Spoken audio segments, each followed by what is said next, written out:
So this is session 4, Fair Trade and Gender Just Skills Education towards Decent Work for All and Sustainable Value Chains. Before we go into the session, I would like to introduce our platform. The Decent Work for All and Sustainable Value Chain connects two sectors. It connects sectors working in the value chains and also the sectors working in gender just skills education. And these two sectors combined, we work towards livelihoods with dignity and also very much focus on decent work. So that's really the political position of the group, that any work should lead to decent work. And in this work, we are also connecting communities, markets, and also we see the very importance of gender just skills and education. Our platform was launched in 2020 with the World Fair Trade Organization Asia, WFTO Asia, and my organization, Asia South Pacific Association for Basic and Adult Education. We are the co-conveners of this platform, and we hope there'll be more conveners in the years to come. And we support ISEA's work on social enterprises and ISEA's overall vision towards economic justice. So in the inception of the platform, we envisage that we will help enable social enterprises in sustainable value chains, and also to seek help from each other, and also to have exchanges among each other, and to also improve our work towards, and now we're looking towards building fairer economy and towards economic justice. So this session is our small contribution to the SIL conference. And in this session, we have 3 speakers. And the focus of our discussion will be one on centers of excellence being implemented by WFTO Asia, and how social enterprises have pivoted, towards sustainability and towards providing decent work, especially with the impact of the pandemic. We will also hear gender just skills education and providing decent work in non-traditional livelihood, in particular from India. We have a speaker from Azad Foundation who will tell us more on this. And then, of course, without addressing unpaid care work, women and other marginalized groups will never have access to decent work. So this is what we're going to discuss in this session. The combination of the 3 topics is towards decent work and life with dignity. Okay, so I'm Thea Soriano. You can also call me Cecilia Soriano. That's my formal name. And I am from ASBE, as I mentioned. And we have 3 speakers. And Satish will join us online. He's there, Satish. He's from India. And let me first introduce our first speaker. Mr. Jake Almazor is the Volunteering Internships and Partnerships Coordinator of the World Fair Trade Organization Asia. He is currently taking his PhD on social enterprises at the London School of Economics. And he is building his own enterprises, specifically coconut and water hyacinth-based products. And he calls his enterprise, social enterprise, Likhang Lila. So over to you, Jake, for your presentation. Good afternoon, everyone. I hope we still have enough time, no? I'll try my best to wrap it up as fast as concise as I could. So basically today we will just be discussing 3 important points. Next, please. We'll talk about, of course, the challenges in the fair trade community of COVID-19. After I introduce a small introduction about, of course, our organization, WFTO Asia, and we'll discuss our pivoting moment during the COVID-19 pandemic, the People's Mass, and of course, our Center of Excellence as our way of moving forward. So during the COVID-19, WFTO as a global organization is a membership, next please, of more than 400 fair trade enterprises who are guaranteed and certified to be compliant with our fair trade principles. So we have a guarantee system. We have a turnover for the last 3 years, I guess, of around 739 million euros. And during the pandemic, we have seen the effects and the debilitating factors that we haven't seen in a conventional business. Next, please. So that's from a global perspective. And then in the Asia, we are around 100 plus guaranteed and provisional members working in 20 countries. Of course, we have here, I would like to acknowledge Sopan Kumardas of Prokriti from Bangladesh, and Elias Mong of Thai Tribal Crafts from Chiang Mai, and of course our program coordinator from the Secretariat, and a lot more who are working in trying to promote these fair trade principles, 10 fair trade principles in support of the value chain. So next, please. So these are the fair trade principles. If you notice, it's aligned and very similar to the goals of SDGs. So these 10 principles put together makes up our guarantee system. Of course, child labor, no child labor, fair trade practices, fair payment, not minimum wage, but living wages. So these are quantified through our calculator that we do. It's not a one-time, but it's a simultaneous guarantee system that we do along with fair trade. I think you're familiar with Fair Trade International. They are more of a certifying for product. We are more of a certifier for, or a verifier for an organization. If it's, if it's working with respect for the environment, if it's compliant. So social artisanalship is also practice, and a lot more. But yeah, I'll move on from that. Next, please. So in this new business revolution of fair trade, or it's very similar with social enterprises. It is a social enterprise after all. We have 5 major points as a new business revolution that, of course, it fights inequality because we're working with marginalized communities as our producers, not just as a sole enterprise, but we're working across the value chain. We also have women leading the change. I will show you some statistics on how many or the statistics of women leading the charge among us. Of course, planet and people over profit. That's the ethos, saving our planet. And we go on places that other businesses won't. We do upcycling in certain parts of India, of Sri Lanka. We have members who are doing, from simple tags of our denims. They put it together to make a beautiful bag that is sold over New York. So it's very tantalizing. It's very nice to work with these people, and of course, it's commercially resilient, as proven also by the pandemic. So these 5 points make up what WFTO is all about. Next, please. So this one, in a conventional business, 12% is held by women, 9% women CEOs, and 24% by senior roles. But in WFTO, in our fair trade enterprises, in our membership across the globe, it's more than the half. So you can see this is already a glaring factor that we are trying to espouse, that women is there to lead the charge as we build this an alternative business model in terms of reaching more market and reaching more marginalized communities across markets. So next, please. This is the challenges that we had during the pandemic. We have a lot of members, particularly in Nepal, that had problems sourcing out materials because most of them are getting it, cotton, for example, from India.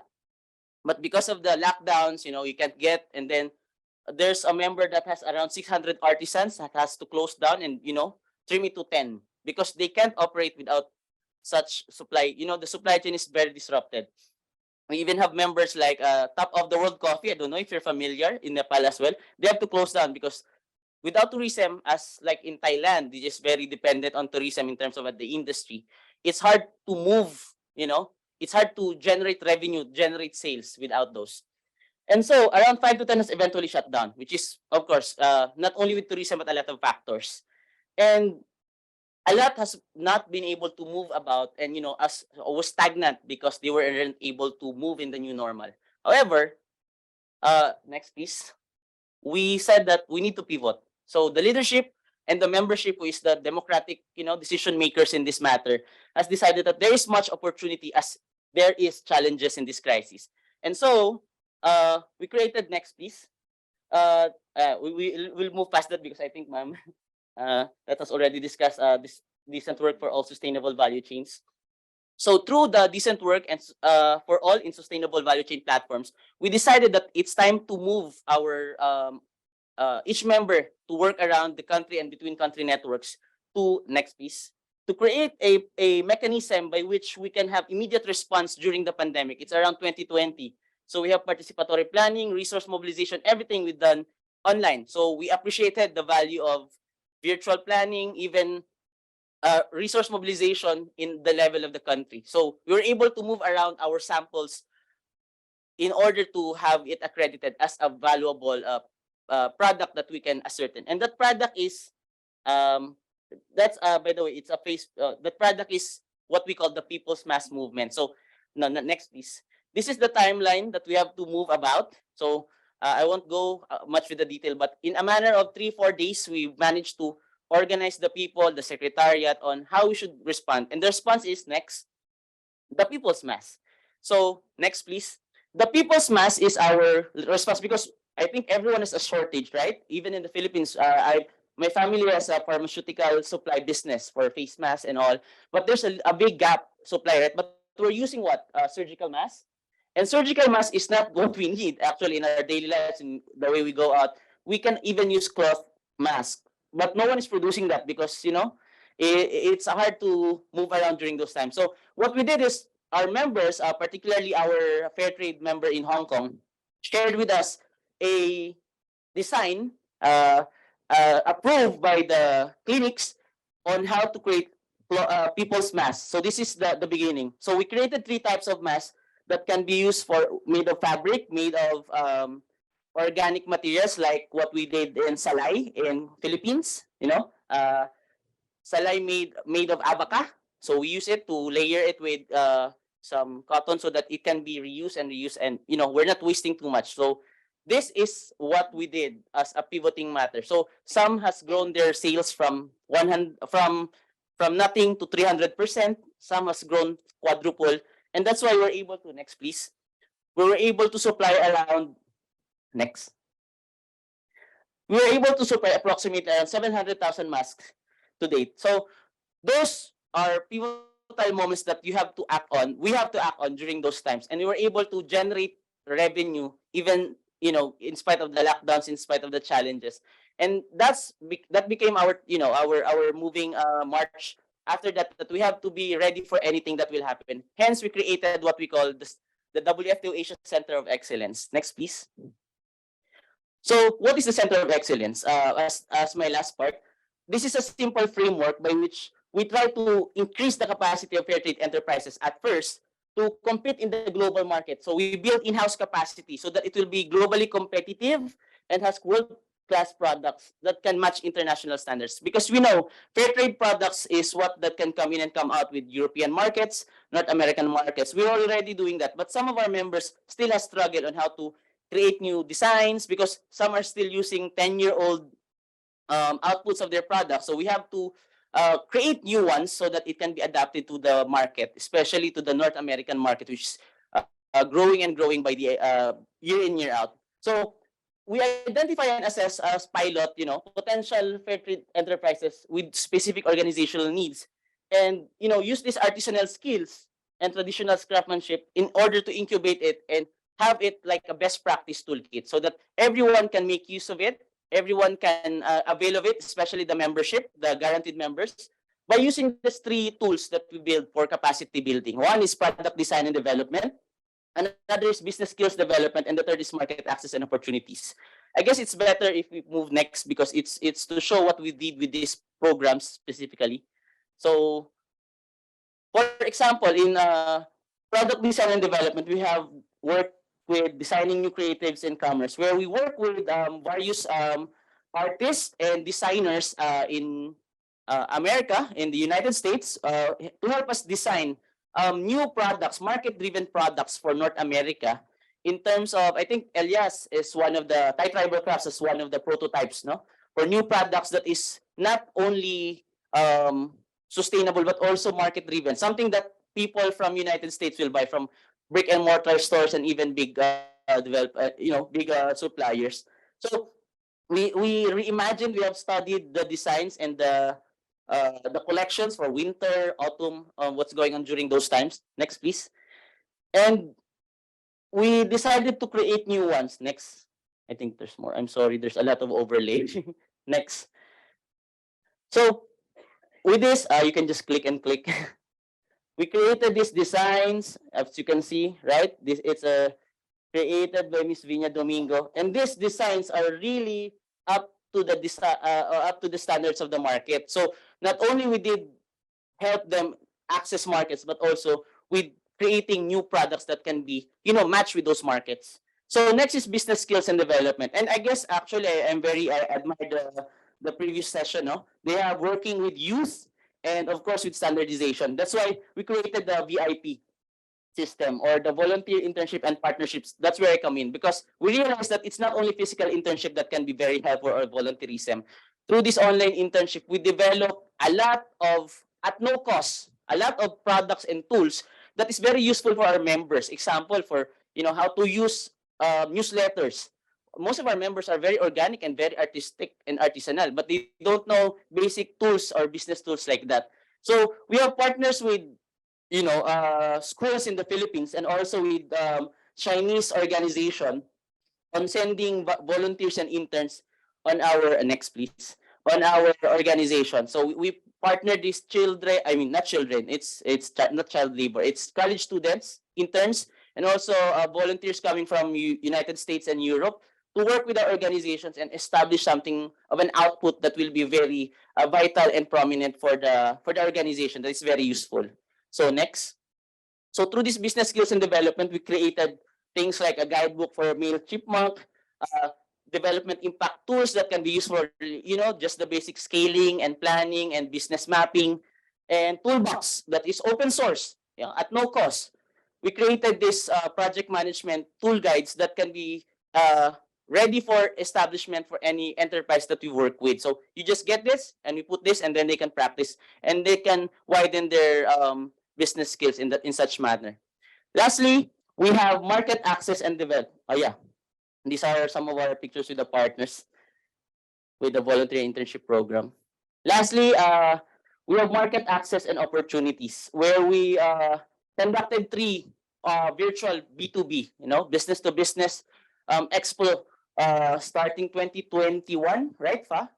21, right? 21, 22, and 23, where we put together producers, our members, and buyers from North America and Europe. And up until lately, this year, we had this B2B and we invited non WFTO members also. We plan to expand this because we believe that it's not only our members who should be benefiting it, but also the greater part of the social enterprises that we work with, especially ISEA and all its members. Next.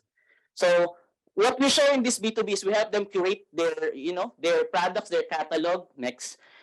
In terms of appreciation on what they sell, how much they sell it, at what cost. Yes, next. Yeah. So these are the participants. These are their products. So we create videos. We curated their videos, their photos, so that it can be more, as we were discussing a while ago. Marketing is not about the products really, but it's more on the story that we tell with our products. That's what we have pivoted as well with this market access and development. And so we have this. And I think we'll be expanding this more through the Center of Excellence. Next. So basically, that's it. Maraming salamat. Thank you so much, Jake. Thank you so much. And thank you to WFTO for that excellent work, business to business online, right? So I think that's really an innovation that WFTO has done. And amidst all the challenges that were faced by the social enterprises through WFTO's efforts, the social enterprises were able not only to survive, but as Jake said, to pivot back, not only through productivity, but making sure that the fair trade principles are still there, and bringing in the creativity and solidarity amongst buyers, producers, and also advocates. So thank you so much, WFTO and Jake. Okay, so if you have questions for WFTO, please write them down, and then we will have an open forum after the 3 speakers. So now we talked about sustainable value chains. So now we're going to talk about ecosystem support for gender just skills education, specifically in non-traditional livelihood. And we have with us a colleague from Azad Foundation. She is Dolon Ganguly, who is a feminist development professional working for the past 25 years in India. And her involvement has primarily been in promoting women's economic and social empowerment. And in Azad Foundation, she is currently the chief functionary and a member of the national leadership team. So over to you, Dolon, for your presentation. Should I use?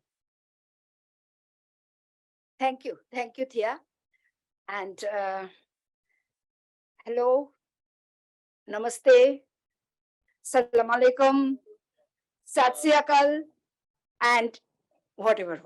Everything. What is it? Tell me. Good evening, friends. Okay, good evening. So, just to start with, as they already said, that we use a framework called gender just skill education. I'll talk about that. But before that, I'll just quickly introduce Azad Foundation. Azad Foundation is an organization based in India. We are professional feminist organizations, and we engage with community women and men to build a gender just ecosystem in the communities, particularly with the urban poors, in the urban poor community. And then we train marginalized women. We impart them transformative capacity building training, and so that they can enter in non-traditional livelihood. In particular, non-traditional livelihood, what we train is that being professional chauffeurs, cab drivers, and the riders like delivery executives in e-commerce, which of course we have started very recently. This introducing women delivery executives in e-commerce, we started after COVID. It's a just a remedy to support women in entering livelihood, particularly non-traditional in post-pandemic situation. But we have started our work in 2008, and we are providing training women to become professional drivers, which is non-traditional in Indian context. We have started in 2008 in Delhi, but right now we are present in 8 cities in India. In 4 cities, we are working directly, and in 4 cities, we are working with partners. Next slide, please. I'll just quickly give some idea about the context where we are working. One of the bringing women in professional world, one of the challenge India is facing these days is the rapid decline of women's labor force participation. Though here the figure is showing the very latest ILO figure is 24%, but we have to keep in mind this workforce means that all are not working. So this 24% includes who are ready to work. The point is, are they working or not? I'll come to there later. And also it's important to remember that 90% of this 24% are in informal sector or unorganized sector, which don't give any social security, equal pay, or decent work to women. In terms of since we know particularly that during COVID and post-COVID world, the digital access to digital devices and internet is very important tool for empowering women, so socially and economically. And we have spoken about a lot from the morning. My co-panelists already have spoken on this. But in India, the saying is that 61% men had mobile phones, and where is the 31% women? So the gap is the 30%. And also, in terms of the accessing internet, the 21% less women have access to the mobile internet services than men. And whenever they have mobile, even they have the mobile, but that generally many times, I mean, in the 70% cases in our communities, we see it's in the hand of the male family members of the male family members. So the control over the digital device generally in the hand of male family members. And during pandemic, we have seen that even women are not allowed, or the girls are not allowed to join their classes or training, online classes or online training, virtual training, because the men will have the chat or something with not the work, but the just general socializing through mobile. So mobile, even if it is, even if it is in the name of a woman, it is really controlled by family. India's this is another information that over 100 million Indian youth, 15 to 29 years, were not in education, employment, or training. And out of this 100 million, 88.5 million are young women. And we know that India, I mean, unfortunately, I mean, I'm not feeling very happy to share all this data, but I'm just sharing to make all of us aware that in what context we are working. And this early marriage is a huge issue for Indian girls. Uh, 26% rise is in case of gender-based violence since 2016 to 21. So this is another big challenge. And in particular, after COVID, even National Commission for Women is saying that 5% raise in 5 times, not 5%, 5 times raise in domestic violence on women. Um, and we have spoken about, I mean, I'm saying that many uh, co-panelists from the morning had spoken about this huge burden of unpaid care work on women. And in India, it is 10 times more than men. My colleague Shotish will speak about this in later, so I'm not going into that.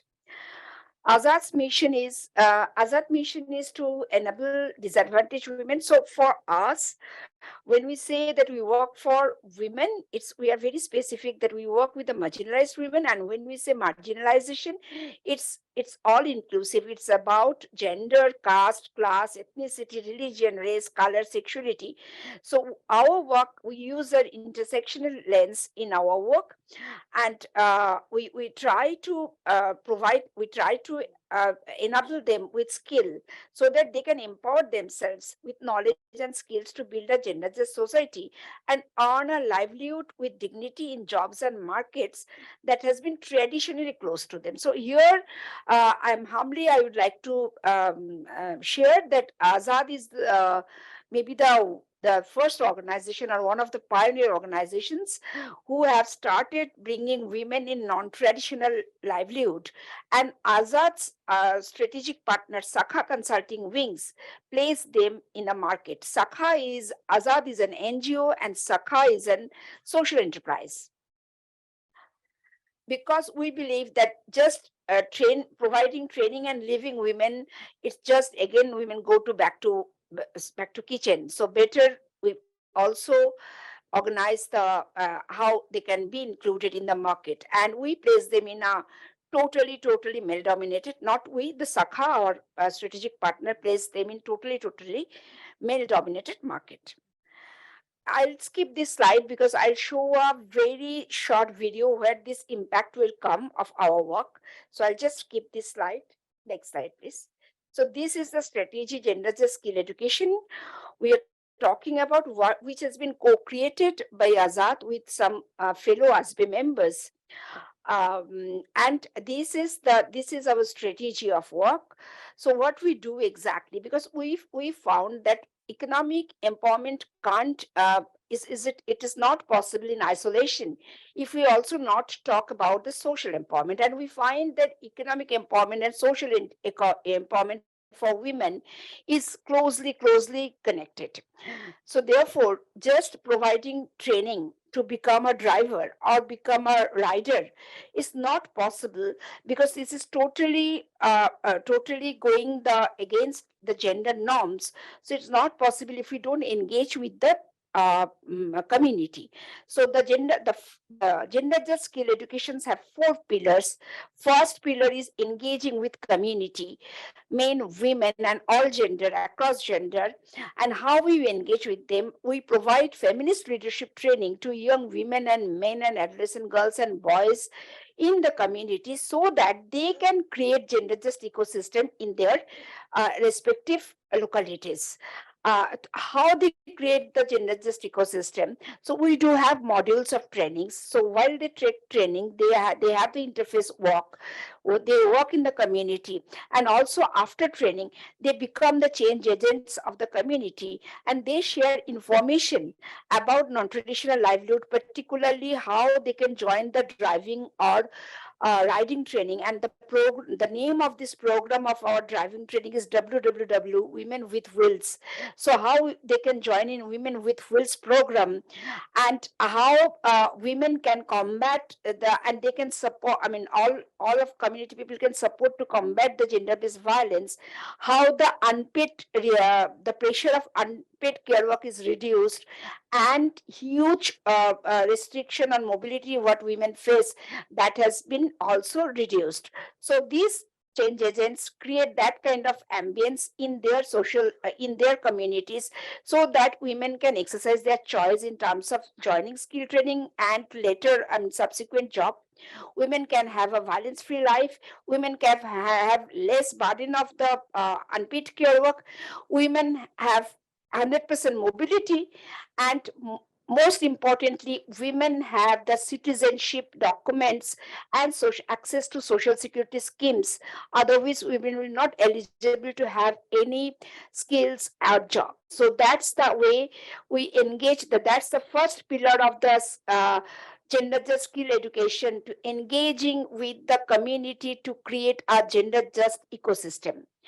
The second pillar is the transform women to become through the transformative capacity building training. This is very important for us because we see that, so when we started providing training to women become driver, we saw generally a men driver take 2 months to get a driving license, but for women it takes more than 6 to 8 months, 4 5 months, and then become a professional chauffeur 6 to 8 months, and the delivery executive 4 months, because traditionally they were told this is not quote unquote women's job.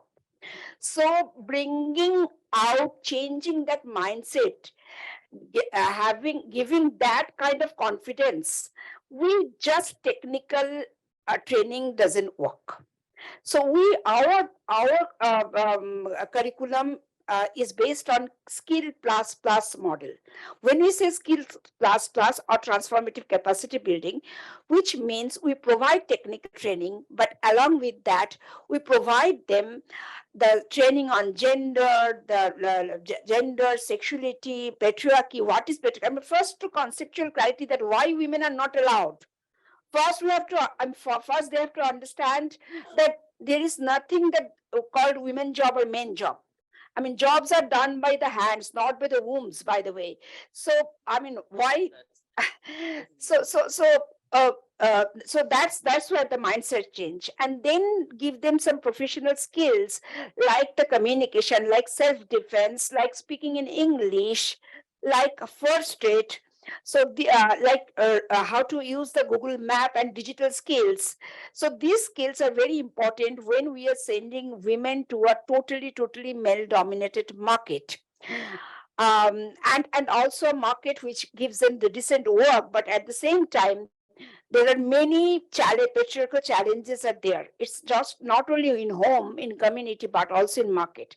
So this training gives them a total holistic training of that transform them from maybe how patriarchy made them, and how after this training they made themselves. So that's the difference. And through this training, they become the professional chauffeurs or delivery executives. But here, if we stop here, then this framework will be limited. As I said, that after training, if they are not placed in market, that doesn't make sense. So our partner, our strategic partner, the Saka Consulting Wings, place them in the market. So that's another job, because market is also gender. Market has its own gender bias. Market has its own gender norms. Market thinks, are women drivers safe for our children? Are they able to drive in the congested road? They're very, we get this kind of feedback. She's very thin, how she will drive? And interestingly, in the Delhi, we did a advocacy with the government, and now the women are driving buses. We had to do this. We started this advocacy in 2016, and last year the women bus drivers got this sanction from the government that they can drive bus, but the constraint was the rule was that women need certain height to get being the driver, where there are many men who doesn't have that height maybe. So anyway, so those biases are in market, where what we are fighting. So placing them in the market is one challenge, and the second is one work, and the second is make them sustain in the market. Because as I said, market is very much, can be very can exclude women very much. And we have many examples. I'm not going into examples because we don't have much time. This is just, I have already covered all those just quickly. So the first pillar is, what is that? That is the gendered, social and cultural norms which curb women, challenging that, changing that. And if these barriers are not addressed, women will not be able to join skill and subsequent jobs, particularly in non-traditional sector. And even I think in the traditional sector, women will not be able to be a fully professional, and we provide the training, as I said. The transformative capacity building I have spoken about a lot is just not a technical skill.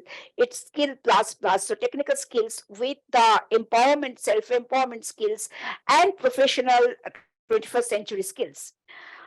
And this is the access to market. I have already spoken about this and how they can be sustained in the market. Here, there is also an important point I would like to share about the infrastructure. So for the sustaining in market, women need certain gender inclusive infrastructure. Women need washrooms on road. Women, and not only washroom, the safe and hygienic washrooms. Women need lights on road. And most importantly, now when we are introducing e-vehicles for the environmental sustainability of our planet, and women are learning how to drive the e-vehicles as delivery executives or as chauffeurs. The problem is there is no charging stations in many cities in India. So the lack of infrastructures and women, these marginalized women, are not allowed to buy vehicles because they are not allowed to access any loan to the mainstream, from the mainstream bank, because they don't have the collaterals. So investment infrastructure is very much required to make women sustainable in the market. And that's the rights from gender just skill education. I'll stop here. Thank you. Okay, thank you. And now we're going to show a video, which will share with us the impact of the work of Saka Cub and Azad Foundation.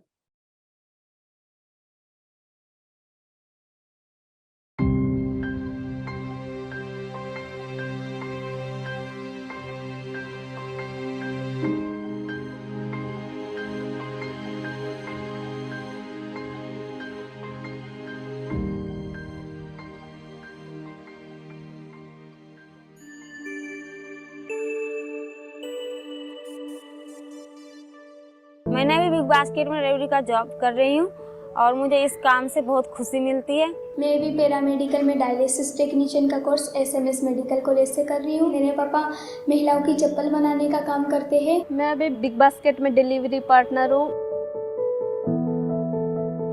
पहले मैं बहुत डरती थी, यानी कि घर से बाहर तक नहीं निकलती, अपनी ज़रूरत की चीज़ें नहीं लेकर आती थी। मैंने आज़ाद में जैसे मैप चलाना सीखा उससे और इंग्लिश क्लासेस लिए, उससे मुझे बहुत हेल्प मिलती है। और मैप में जो भी लोकेशन देते हैं मैं चली जाती हूँ और ऑर्डर डिलीवर करके ही आती हूँ। वहाँ पे मैंने काफ़ी कुछ सीखा है अभी तक, तो डायलिसिस करती भी हूँ मैं। हाँ, जब मैंने एडमिशन लिया था तो उसमें वो 10,000 तो मेरी काउंसलिंग की फ़ीस ही थी और उसके बाद में 30,000 एडमिशन फ़ीस थी, तो काफ़ी प्रॉब्लम हो रही थी हमें। घर की तरफ से तो मुझे कोई चुनौती नहीं आई, बाकी आस पड़ोस के जो बोलते हैं कि सुबह जाती है 5-5, 6-6 बजे, आजकल का ज़माना अच्छा नहीं है, ऐसा वैसा सब बोलते थे। आज़ाद में आने के बाद अब मैं अपने फैसले भी खुद ले सकती हूँ, ना मैं डरती हूँ किसी से। तो फिर आज़ाद फाउंडेशन को हमने बताया ये सब कुछ, तो उन्होंने मुझे स्कॉलरशिप प्रोवाइड की थी। आज़ाद से पहले तो मैंने बहुत डरी सी रहती थी, लेकिन अब तो मैं अपने पैरों पर खड़ी हूँ और जॉब करती हूँ और मैं कुछ भी ले भी सकती हूँ और दिला भी सकती हूँ मैं। मैंने मोहल्ले में 15-20 लड़कियों का ग्रुप बना रखा है, उसमें जो कुछ भी मैं आज़ाद फाउंडेशन से मैंने सीखा है वो मैं उनको बताती हूँ। पहले तो मैंने घर का एक फ्रिज खरीदा था और मिक्सी भी खरीदा मैंने और एक गाड़ी खरीदा है, स्कूटी। मैं इसी में ही डिग्री कोर्स के लिए अप्लाई करूँगी आगे। डिग्री फिर मेरे पास जो डिग्री हो जाएगी तो फिर मेरी सैलरी भी काफ़ी ज़्यादा हो जाएगी, तो फिर मैं उसके मम्मी पापा की भी हेल्प और लोगों की भी मैं हेल्प करना चाहूँगी। मैं आगे अपने बच्चों के लिए मतलब अच्छे कोर्सेज कराऊंगी और आगे मैं और अच्छे से पढ़ाऊंगी उसको और एक छोटा सा मकान जरूर खरीदूंगी।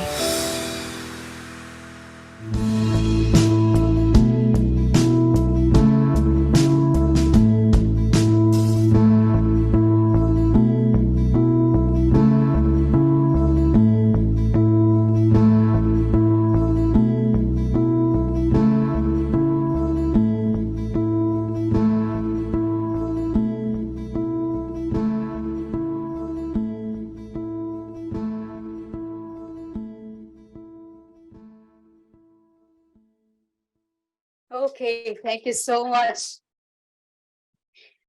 Whenever we have a meeting in Delhi, we always take the Saka cab as Bay colleagues. And it's always an experience because you see rickshaw driver looking like, oh, what's that? So you have with you a woman taxi driver, and it's really non-traditional in India.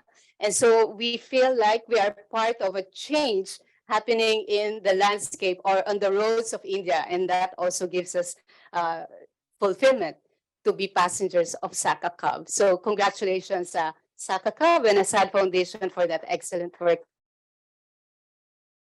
Okay, so now we go into the last speaker. And as I mentioned in the beginning, decent work will not be accessible to all, especially to women, if unpaid care work is not addressed. And so with us, we have Mr. Satish Kumar Singh. He is among the founders of various national and global networks on work with men for gender equality. So together with colleagues, he founded Forum to Engage Men Network, also Men's Action for Stopping Violence Against Women. He has more than 35 years of experience as trainer on gender-related issues, including trainings on gender-based violence, masculinity and male involvement in women's empowerment, and unpaid care work. So, Mr. Satish Kumar Singh, over to you.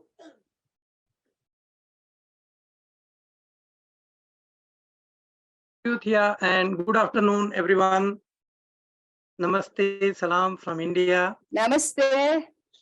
So, for me, Dolan make me easy. My presentation is based on when Dolan said that bringing women in decent work and in economic development cannot be possible in isolation. Next, please. So, we have create a enabling environment and where women can access the opportunity and exercise entitlement. So we have to understand what are the obstacles and why men need to be engaged. Next, please. So my experience is from Azad and from other network where I am working, and nothing to say more. Everybody is familiar that in South Asia, the society is very much sexually segregated, and the honor is the huge problem in patriarchal society, and the segregation of personal and public domain, and the one huge resistance for change, and particularly when women are going to practice for change, and they face lots of problem from the family, from the community, and the present time lots of fundamentalism is also creating lots of challenges. So these are the situation where we have to change the social norm to enable the environment for women to come and join in the political and economic development process. Yeah, next please. Next please. So next please. Yeah. So we have to also just wait before previous slide. So we have to understand what is the challenges on facing by women. Will you go the previous slide, please? Yeah. So we have to understand this. There is a huge issue of masculinity in South Asia, which restrict the women in public sphere. That is the one issue. So we have to understand the masculinity, and there is lots of consequences and cost of masculinity faced by men and faced by women. So women is facing violence, workload, burden of the care work, and we can't say women are not involved, are never involved in the economic development. Women were always in economic development, but the control of the earning was not in women's hand, and lots of domestic violence also is there. So and men cannot share the relationship between men, usually shallow and competitive relationship, deeply meaningful and unconditional. So that we have to understand. Men is also facing lots of problems. Yeah, next please. And men also paying the cost of the masculinity. Next please. So men, how masculinity is implicated, and particularly when we are looking the COVID-19 and which is the role of men, given primary role is provider and protector, and actually this is totally challenged and upset the whole role of provider. We can't say, and we are now arguing that the given patriarchal role for men is not relevant now. Many women are coming in market, in public place, and contributing with their ability. So here is the huge challenge, but men is not ready to accept that. And all of us always saying that for women to come out and play your role and contribute in the economic development, and women are in public place, but never we ask men to go inside also. So men, even they don't have job, they lost job, but they have huge problem, but they are not going to accept that role. And here is the need to work with men also to change the environment. Next, please. Next, please. Yeah. So next, please. Just go. Yeah. Just next. Yeah. So we have to understand the men is not really to understand on that they have the privilege, and that they got from the whole patriarchal system, whole social system. So that we have to understand. It means when we are working on the gender issue and discussing gender issue with women is not sufficient. We can't take the issue gender equality without engaging men, and men have to be engaged. And this engagement is not only to create enabling environment for women.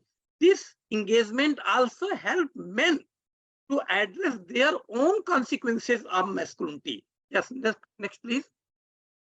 Yeah, so there's a possibility. We are working with men and boys and particularly young men, and there's a possibility that domestic chores and chaos men can participate. Relationship between father and children and husband and wife can be changed, and the violence can be reduced at home as well as the workplace also.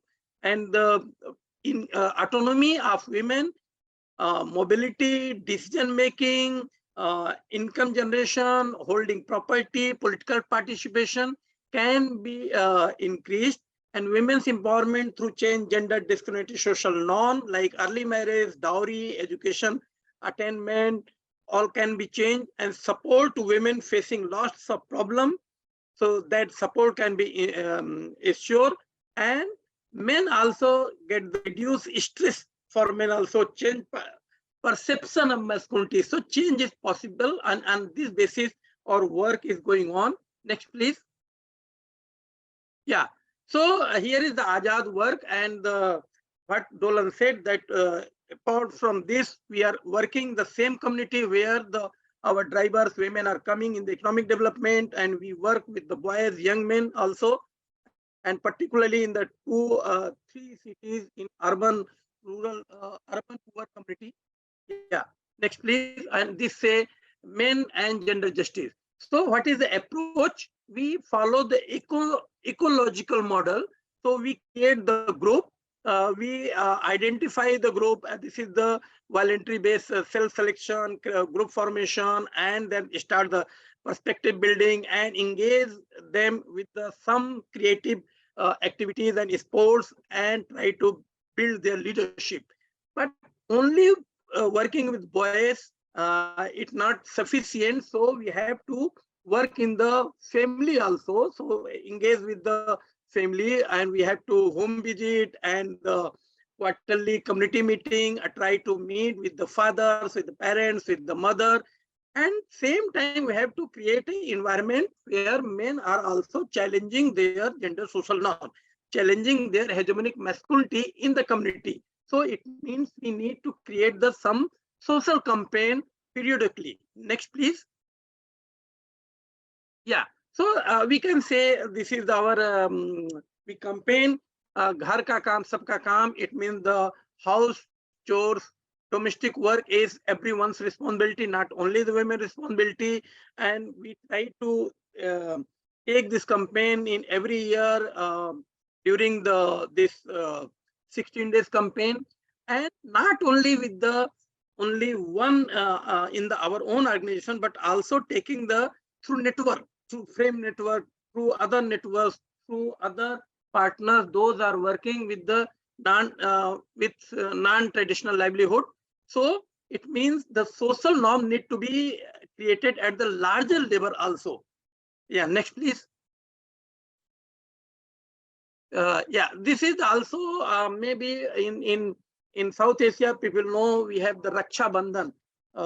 Mean the what you say Raksha Bandhan? Mean the some one day celebrated to binding like friendship. It's a protection friendship. But we started that the whole issue of protection is major problem, and then we take the same occasion and we try to convince men and boys to take forward for the Samanta Bandhan, means the bonding for equality types of banding, equality banding. Such types of festival can be used to create the environment. Next, please. We also use the rallies and the Nukkad Natak. We created the lots of comic books and the poster to start the discussion and debate in the public places. Next, please. Yeah. So that we reached with the boys and 200 more than 2,000 boys, and then those are challenging the domestic labor, challenging the gender social norm. Those are contributing at the home in the domestic work, supporting the women in their community and in their family for coming to the economic development work and for decent work or non-traditional livelihood work related. So, and we are also engaging with the broader network, broader campaign called 1 Billion Rising campaign. So many boys in last 3 years we have reached directly. We'll see the 2,000 boys directly, but we'll see the in the larger indirect community that in the I can say in million people reached through the boys. Yeah, next please. Next, please. So what we trying to say, previous slide, please. So we are trying to understand the what are the changes is possible. Previous slide, please. Yeah. So we try to monitor that the those are the our leaders, group leaders, and what they are understood, what they are contributing at the violence in the at the house, in the contributing planning of the cooking and the contributing the time and labor and taking the responsibility of cooking and fetching the waters and the so we monitored that the how many boys are working and we found that there's a huge shift in the boys in care work. So when we increase the boys participation in unpaid care work, it's reduced the work level, unpaid care work burden from the women, and that helped them to go out and join the other economic activity. Otherwise, women are in the when women are in the market and contributing in economic development, they have overburdened because the domestic work is not shared. So one side we are creating to reduce their burden also. Next slide. In other our work, we have seen that this is the very easy step to start with men and boys to where their gender equitable behavior can be start at the you can say low cost, low effort, and but this is the starting point, and we have seen there every places men's role has changed and huge participation was changed, which was earlier due to pressure, peer pressure, due to social norm. Many men, many boys were contributing behind the curtain. They were not sharing that they contribute in care work. But our effort and campaign helped them to make their effort as a political. So many boys and other men come together collectively and contribute them and change the environment. So they can change the hegemonic masculinity, aggressive masculinity, toxic masculinity, which affect women and girls as well as men and boys too. Next, please. Next, please. Yeah. So here is some we can see some glimpse that we try to collect the stories and we use that story to convert into resource material and use for the mobilizing other people also. So next, please. Yeah, you can see the men's role also, that our development effort was also segregated the gender inequality. So always in health for immunization, only women was asked and was going.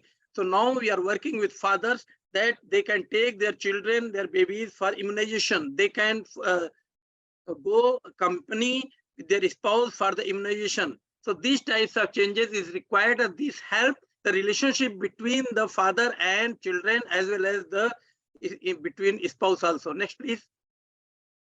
Yeah. So this is the same things. Next, please. Yes. So what we have learned that we need the consistent engagement with men and adolescent men. So it means continuous we have to involve them with the various types of creative activities. Only class session will not work. So we have to bring the session as well as we have to help them to mentor them also when they face the challenges. There's a huge backlash from the peers, from the parents, from the mother also. It means we have to work with parents also. We have to counsel also. And we need to campaign on unpaid care work, help them to create a social norm, which is the small practices can be adopted by many people. That's is very supportive, and transformative process take times. So the the system made in 100 years, and we can't say that the in 3 years, 4 years, 5 years can be changed, but the change can be started. So that we learn. Yeah, next please. So certainly there are the challenges, and the one challenges is when we are working the young men, and there's a very migrated people, and there's a huge pressure on there to earn. Without earning, men's and boys manhood is challenged. So in this situation, it is difficult to maintain the regularity, but we have to find out the way to maintain that the regularity. And we have also found that the mother is available to discuss the situation and counsel them and uh, help them. But the discussion with the fathers is very difficult. And even if they don't have father, don't have the work, even they are not available at home, because when they sitting at home, they are not respected. So such types of these challenges and attrition is there in training. So we have to follow the create the some system for the ensuring the follow-up and for their changes and perspective changes, attitudinal changes, skill changes, and continuous reflection. Through reflection, we need to help them. I think we have covered. Next, please. I think we have covered Excuse everything. me, So we are okay, thank you. yeah. So we are hoping that more Thank and you, sir. more boys is going to join us and not to help women and girls, help themselves also. So thank you very much for presentation, listening presentation, and providing the opportunity to discuss in the forum. Thank you. Thank you so much, Satish. A round of applause to Satish. And again, we hear that very important ecosystem support. And I think it's amazing how your organization has put together the data showing the impact of your work in engaging men to support or to enable women to have access to decent work. So there you have it, colleagues. If we have one question, actually the question is for Jay, but there is no more time, no? Yes, yeah, the question is from a participant in the participating online. His question is how is a new business taken under fair trade? That's Yeah. a good question.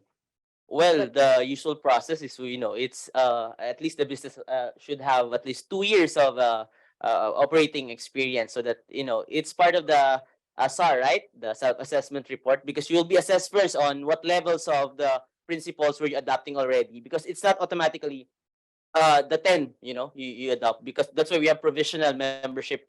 So at some point you are already engaging with products that are environmental friendly, so that's a good point. So that's a self-assessment report, and then you'll be reviewed. You will be access to the guarantee system that we're doing in the global office. It's the global office who decides actually on how you will follow through, but it starts with a SAR. So you will be the ongoing process will be, of course, a peer review as well, right? You'll be visited, you will be audited. It's an ongoing process year in and year out. Once you become a fully guaranteed member, it's basically more of a compliance, but it's also stringent because they will check every part of the book. You know, your the way you run the business, it should be really and strictly compliant with the 10 principles of fair trade. So I hope that answers the question. Yeah, and if you need more details, then you can contact. Yeah, you can WFTO email us Asia. at Yeah. jake@wfto.asia.com. Okay, thank you, Jake. And colleagues, we really don't have time for the open forum, but Belon will be here until the last day of the meeting. Also, WFTO Asia will be here. And of course, Satish has been working with Azad Foundation, so Belon will possibly also be able to, yeah, very much possible. Very much possible. Yeah.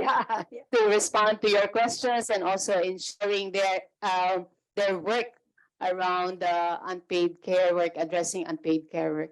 So thank you so much. So this is the small contribution of the Decent Work for All platform to the SIL conference, and we hope that we can continue working with the other platforms, and we see convergences also in our work with the other platforms. So all the best also to Isaiah, and thank you so much.